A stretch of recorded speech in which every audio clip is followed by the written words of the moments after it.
Assalamualaikum warahmatullahi wabarakatuh. Perkenalkan, nama saya Agnia Bidadurin, NPM 203507122, jurusan Ilmu Politik, Pembangunan Politik kelas C. Dalam video kali ini, saya akan menjelaskan tentang pembangunan politik. Sebelumnya, pembangunan politik sendiri merupakan usaha atau upaya yang dilakukan untuk mengembangkan suatu kapasitas pada sistem politik dengan menggunakan pendekatan pembangunan politik, yang dimana agar sistem politik tersebut mampu memelihara dengan sendirinya.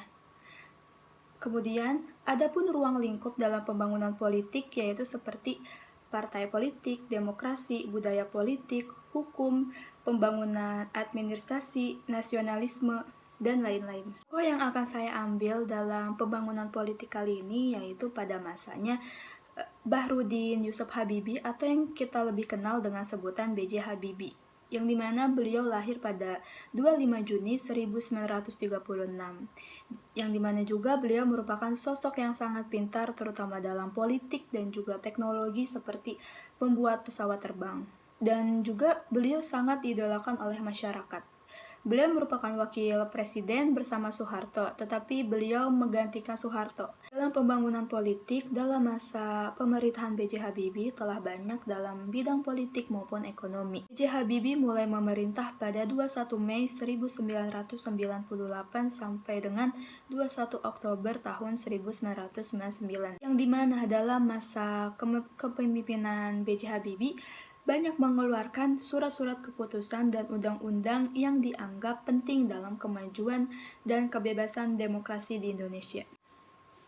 Ketidakpercayaan masyarakat terhadap masa pimpinan Soeharto, yang dimana membuat Orde Baru runtuh dan kemudian digantikannya oleh B.J. Habibie, yang dimana sistem pemerintah yang otoriter menjadi demokrasi. Karena itulah B.J. Habibie sering dikenal dengan Bapak Demokrasi. Kemudian dalam hal demokrasi, B.J. Habibie melakukan perubahan dan juga penghapusan terhadap sistem politik dalam menunjang pemerintah politik di Indonesia yang dilakukan pada masa sebelumnya, dan menggantikan dengan sistem baru yang lebih demokratis agar kehidupan politik tidak semengerikan pada masa pimpinan Soeharto.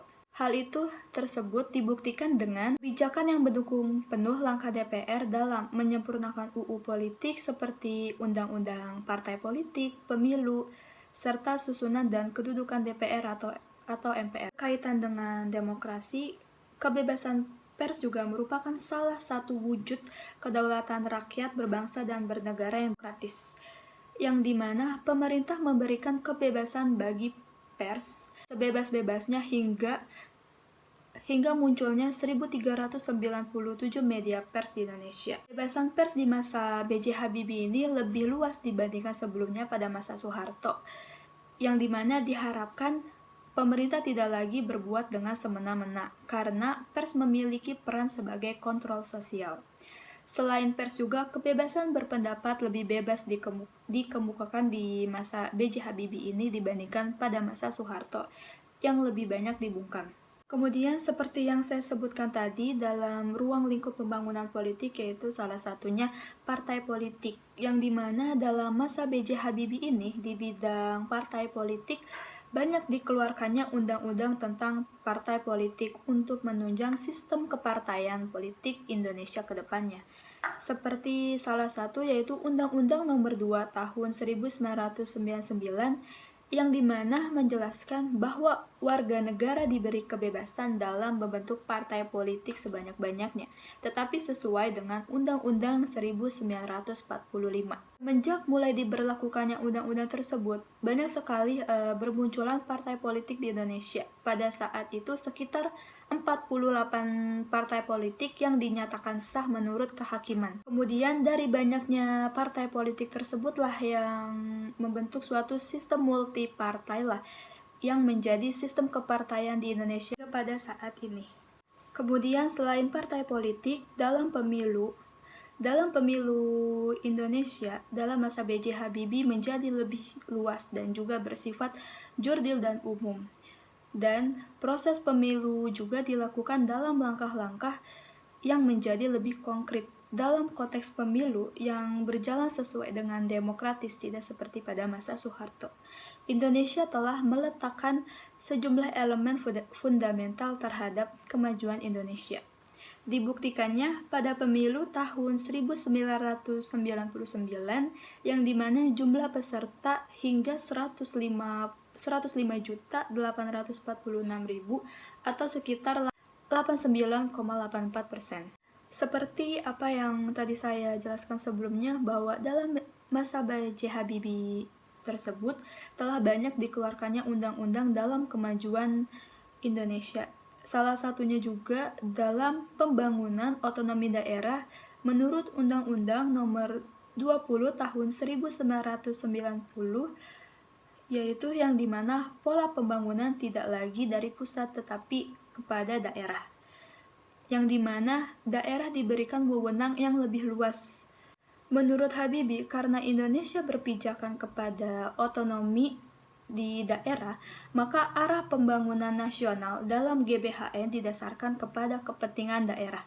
Kemudian dalam reformasi di bidang hukum yang dilakukan pada masa B.J. Habibie, target reformasi hukum menyangkut 3, yaitu substansi hukum, aparatur penegak yang bersih dan berwibawa, dan institusi peradilan yang independen.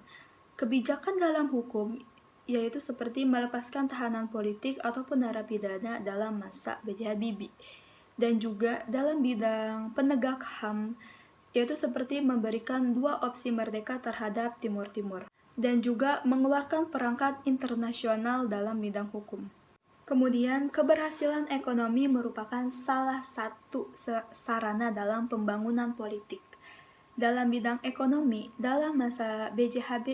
Habibie, Indonesia mengalami pemulihan, yang dimana dimulai pada Triwulan 1 dan Triwulan 2 pada tahun 99, yang dimana telah diberlakukannya beberapa undang-undang yang mendukung persaingan sehat, seperti Undang-Undang Larangan Praktek Monopoli dan Persaingan Tidak Sehat, dan juga Undang-Undang Perlindungan Terhadap Konsumen. Dalam reformasi ekonomi masa B.J. Habibie, dalam ruang lingkup tidak hanya terhadap makro, tetapi mikro juga, dan juga terhadap sektoral. Sekian video kali ini, pembahasan tentang pembangunan politik pada masa B.J. Habibie. Kurang lebihnya mohon maaf. Wassalamualaikum warahmatullahi wabarakatuh.